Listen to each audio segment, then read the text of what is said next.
Menopause காலகட்டம் அப்படிங்கிறது வந்து ஒரு சவாலான ஒரு விஷயம் தான். எப்படி வந்து ஒரு ஏஜ் அட்டெண்ட் பண்ணக்கூடிய பெண்ணுக்கு வந்து உடல் அளவிலேயும் மனதளவிலேயும் மாற்றங்கள் நடக்குமோ, அதே மாதிரி மெனோபாஸ் காலகட்டத்திலையும் உடல் அளவிலையும் மனதளவிலையும் நிறைய மாற்றங்கள் வந்து இருக்கும். ஒரு காலகட்டத்தில் நம்ம வீட்டில் நிறைய பெரியவர்கள் வந்து இருந்தாங்க.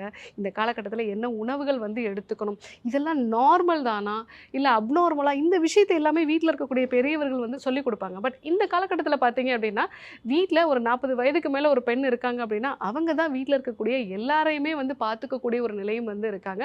ஸோ அவங்களுக்கு உடலில் நடக்கக்கூடிய மாற்றங்கள் இது இயற்கையாகவே இப்படி தான் இந்த மாற்றம் நடக்குமா, இல்லை இது ஏதாவது ஹார்மோன் சம்மந்தமான பிரச்சனையா?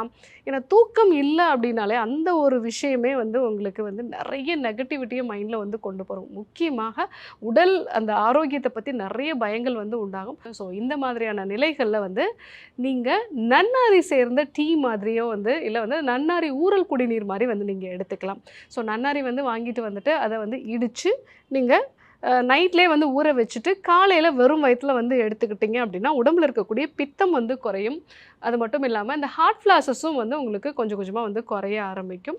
ஸோ அதே மாதிரி புதினா சேர்ந்த டீ வகைகளையும் வந்து நம்ம எடுத்துக்கலாம். இந்த புதினாவும் வந்து நமக்கு நரம்புகளை வந்து பலப்படுத்தக்கூடிய ஒரு தன்மையும் இருக்கும். உடலுக்கு நல்ல குளிர்ச்சியான ஒரு எஃபெக்டும் வந்து கொடுக்கும். அதனால் இந்த ஹார்ட் ஃப்ளாஸஸ் இருக்கிறவங்க எல்லாமே இந்த நன்னாரி அதே மாதிரி வந்து புதினா சேர்ந்த டீ வகைகளை வந்து எடுத்துக்கலாம்.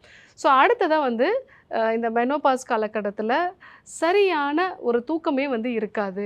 ஸோ ஒரு மாதிரி ரெஸ்ட்லெஸ்ஸாகவே வந்து இருப்பாங்க. ஸோ அந்த மாதிரி தூக்கம் வந்து சரியாக இல்லை அப்படின்னா நீங்கள் இரவில் ஒரு 7 மணி போல் நல்ல பால் வந்து காய்ச்சிட்டு அதில் வந்து ஒரு பிஞ்ச் அளவுக்கு ஜாதிக்காய் பொடி சேர்த்து வந்து நம்ம எடுத்துக்கலாம். இல்லை அப்படின்னா நம்ம கசகசாவை வந்து ஊற வச்சு அரைச்சி நம்ம எடுத்துக்கலாம். ஸோ அந்த மாதிரி எடுத்துக்கும் போது நல்ல இரவு தூக்கம் வந்து இருக்கும். நிறைய பேருக்கு வந்து உடல் எடை வந்து அதிகரிக்கும். அதே மாதிரி வயிறு எப்போவுமே உப்புசமாகவே வந்து இருக்குது டாக்டர்.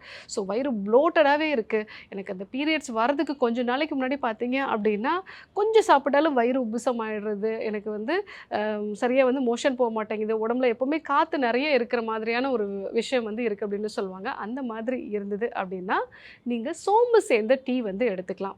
ஸோ சோம்பு நீங்கள் வந்து காலை நேரத்தில் வெறும் வயிற்றில் டீ மாதிரி எடுத்துக்கிட்டிங்கன்னா உங்களுக்கு வயிறு கொஞ்சம் நல்லா வந்து கம்ஃபர்ட்டாக இருக்கும்.